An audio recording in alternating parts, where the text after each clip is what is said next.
Yeah, I agree with that totally, because we all know in the church, in the Black church, we all know that there's like the choir director. Seriously, we always know, and it's always never, it's the elephant in the room, but it's never quite talked about openly. But we all know the Black church on some level, they know that LGBT community is there. Yep. That's like so they know, and it's in a certain way, it's understood and accepted as long as it's not talked about openly. I don't know. Well, I think that's it. I think that there's always been a don't ask, don't tell policy in the Black community. And I don't think that's always a bad thing. It's not necessarily stigmatizing. Yeah, it's when you try to hide it and lie. Black people, we don't like it. We're like, no, keep it real. We don't want you to hide who you are. But people who are openly adhering to their sexuality, whatever that is, like, we respect that in the Black community, or at least that's what I've seen. Yeah, I don't think, give me a yes or no. Yes or no. How many of you think that the Black community on average, or the Black church, is homophobic? They call the Black church folks homophobic a lot. I don't know. How many of you think that the Black church is homophobic? I'm going to go ahead and say I don't think that they are, because the first thing, one of the most important words used in church, other than the word Jesus, is love. They love. The word love is everywhere. So, what I think people get from that is, like, you love people for who they are. You love them for where they are. Whatever they got going on in their personal life, whenever, like, you used to be on all kinds of crack, you went to prison, you killed somebody, whatever, you cheating on your spouse, we're going to love you, right? We might kind of give you a side eye, and maybe people will talk about you a little bit, right? But I don't see, like, oppressive bullying happening in church.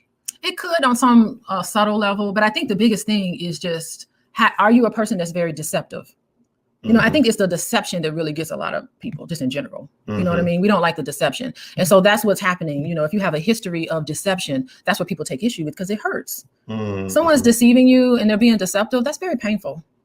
Well, I'll tell you what, some people in here do think that the Black church is homophobic and hypocritical. Yeah, I can see how on some level they are homophobic.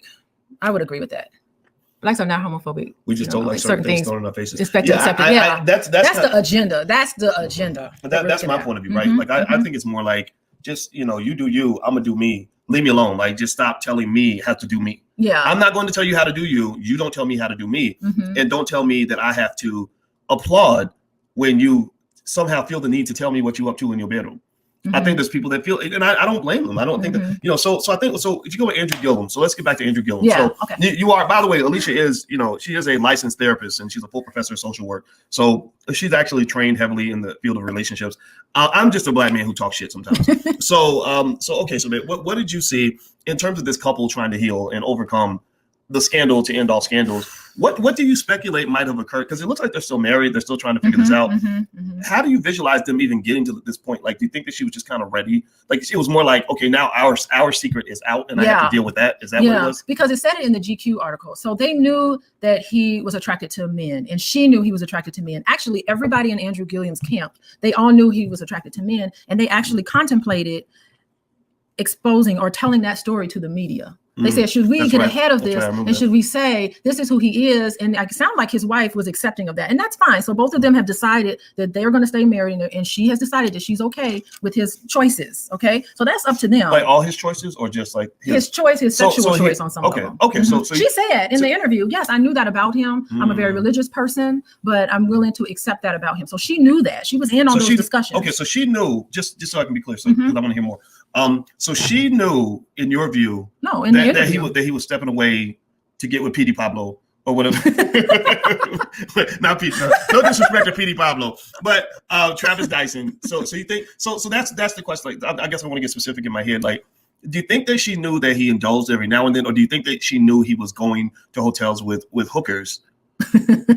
Possibly with drugs. Because she mentioned the alcohol. She mentioned she knew the LGBT part, but I wonder if she knew the depth of it. Like, did she know it was with a? Because it's one thing if you say you can step out. It's another thing when you say you can step out, even though I know you might be with a hooker. Because hookers have a lot of sex. Yeah, so that's dangerous. That's exposing her to some danger. Yeah, so I'm almost thinking that the both of them.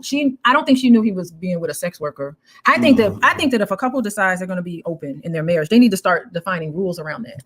You know what I mean? So like, if you're going to do it, you need to let me know. You cannot have sex workers. Maybe that's dangerous. So maybe he broke the rules of their relationship, because their rules were, okay, I understand that you need to be satisfied in a certain way, and I'm okay with that. She was okay with that, because she specifically said the biggest issue she had was his alcoholism. She didn't have an issue with anything else. Okay. So she was thinking in her mind, oh my goodness, he's probably drunk and he's probably passed out somewhere. She did not know that